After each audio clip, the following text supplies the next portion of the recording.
La prolongation jusqu'en 2026 de Didier Deschamps en tant que sélectionneur de l'équipe de France, officialisée ce samedi, bouche l'horizon tricolore de Zinedine Zidane. Tout en lui ouvrant le champ des possibles. C'est le sens de l'histoire. Une évidence. Tout porte à croire que Zinedine Zidane prendra un jour les commandes de l'équipe de France. Son destin doit le mener à ce poste de sélectionneur, lui l'ancien chef d'orchestre et héros de ces Bleus, sacré roi du monde un certain 12 juillet 1998, un champion hors du commun devenu un entraîneur réputé et redouté avec ses 3 Ligues des Champions obtenues en un temps record avec le Real Madrid. Zidane après Didier Deschamps pour entamer un nouveau cycle au sortir du mondial au Qatar, beaucoup l'espéraient. En tant que passionné de football et de l'équipe de France, j'ai envie de voir autre chose, un autre football. Donc j'ai envie de voir Zizou sélectionneur de l'équipe de France, clamait encore son grand ami Christophe Dugarry récemment sur RMC. Il a dû accueillir la nouvelle sans trop de surprise mais avec une bonne dose de déception ce samedi, car la tendance des derniers jours s'est confirmée. Deschamps a lui-même officialisé sa prolongation jusqu'en 2026 lors de l'Assemblée fédérale de la FFF à Paris. L'avenir des Bleus continuera donc de s'écrire sans Zidane, qui avait clairement reconnu son ambition de devenir sélectionneur lors d'une interview donnée à l'équipe à l'occasion de ses 50 ans en juin dernier. J'en ai envie, bien sûr, disait-il.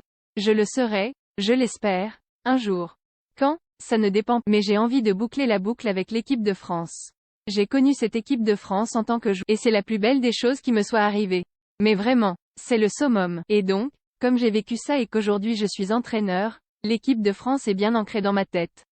Après Deschamps? Je ne sais pas. Si ça doit se faire, ça se fera, à ce moment-là ou pas. Quand je dis que j'ai envie de prendre un jour l'équipe de France, je l'assume.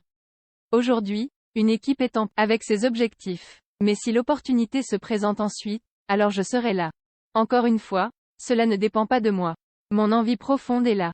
Il le sait aujourd'hui, il lui faudra encore patienter, contenir cette envie, en disant oui à d'autres projets en attendant que la porte s'ouvre enfin dans quelques années. Sans être pressé, Zidane n'a pas perdu la fibre et ce désir de gagner des trophées. Après le PSG, le Brésil serait intéressé l'été dernier, comme l'avait relaté RMC Sport, il avait échangé avec les dirigeants du PSG, en quête d'un successeur à Mauricio Pochettino. Les deux parties avaient négocié et discuté sur la faisabilité d'une telle association. Mais l'ancien numéro 10 avait décidé d'attendre les Bleus, dans l'espoir que le train de l'équipe de France se présente dans un futur proche. Sans pour autant avoir de garantie de Noël Le Graët. Et en ayant à l'esprit qu'un nouveau contrat à long terme pour des déboucherait son horizon tricolore. C'est ce scénario qui a fini par se produire. Alors quelle suite pour Zidane? Faut-il s'attendre à une nouvelle approche parisienne alors que Christophe Galtier est actuellement sous contrat jusqu'en 2024? Son nom revient aussi souvent du côté de la Juve, où il a fait admirer son style et son caractère lors de ses années comme joueur de 1996 à 2001. L'Italie est dans mon cœur, j'ai passé 5 ans à Turin et la Juventus est toujours importante pour moi. Nous verrons, confiait-il en avril 2021. Sera-t-il contacté l'été prochain pour remplacer Massimiliano Allegri? Rien n'est moins critiqué depuis son retour dans le Piémont. L'Italien retrouve peu à peu du crédit depuis quelques semaines. Sa Juve a pris la porte dès le premier tour de la Ligue des Champions cette saison, mais elle s'est relancée dans la course au titre sur la scène nationale en enchaînant 7 victoires. Certains rêvent aussi de voir Zizou revenir chez lui, à Madrid.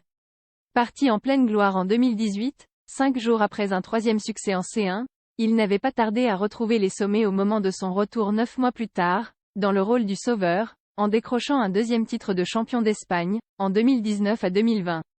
Mais il avait fini lessivé, éprouvé par l'exigeant contexte merengue. Pourrait-il replonger dans un environnement qu'il a déjà fui par 2 fois? Et puis le contrat de Carlo Ancelotti ne prendra fin qu'en 2024 et il n'est pas prévu qu'il lâche son poste avant. Qu'importe, Zidane ne manquera pas de sollicitations. Le Brésil a déjà manifesté son intérêt, selon parce qu'il est un entraîneur libre, étranger et expérimenté, il coche toutes les cases du profil dressé pour prendre la suite de titres, renvoyé après l'élimination de la Seleção dès les quarts de finale du dernier mondial. Zidane a des partisans et pas seulement au sein de la fédération brésilienne. Le foot est un sport démocratique, tout le monde peut participer, même si la priorité sera toujours un entraîneur de ton pays, qui connaît le foot local. Mais si aujourd'hui, tu n'as pas un nom qui fait l'unanimité au Brésil, pourquoi pas regarder à l'extérieur? Parenthèse ouverte. Je vois Zidane comme l'entraîneur parfait du Brésil, soulignait vendredi l'ancien milieu de terrain et directeur sportif de LOL, Rouninho, dans l'émission Rotten sans flamme sur RMC. Ce serait un beau défi pour Zidane, et une sacrée pression, aussi, Alors que le Brésil n'a plus connu de sélectionneur étranger depuis l'Argentin Filippo Núñez en 1965, que ce soit en Amérique du Sud ou ailleurs, son retour sur un banc semble en tout cas proche. C'est ce qu'il avait laissé entendre en octobre en marge de la présentation de sa nouvelle statue de cire au musée Grévin. Est-ce que le costume d'entraîneur me manque? Non, je ne suis pas loin, avait-il d'abord glissé face aux médias. On attend un petit peu. Et lorsqu'on lui avait demandé une date, Zizou avait répondu avec un petit sourire au coin des lèvres, bientôt, bientôt. Mais bon, là on profite. Dossier. Didier Deschamps équipe de France. Deschamps aurait préféré que Varane attende encore pour prendre sa retraite équipe de France. Quelle charnière centrale pour les Bleus après la retraite de Varane? Équipe de France. Mbappé ou Griezmann? Avec la retraite de Varane, qui sera le prochain capitaine des Bleus? Autre dossier. Zinedine Zidane https://Twitter.com, Rodolphe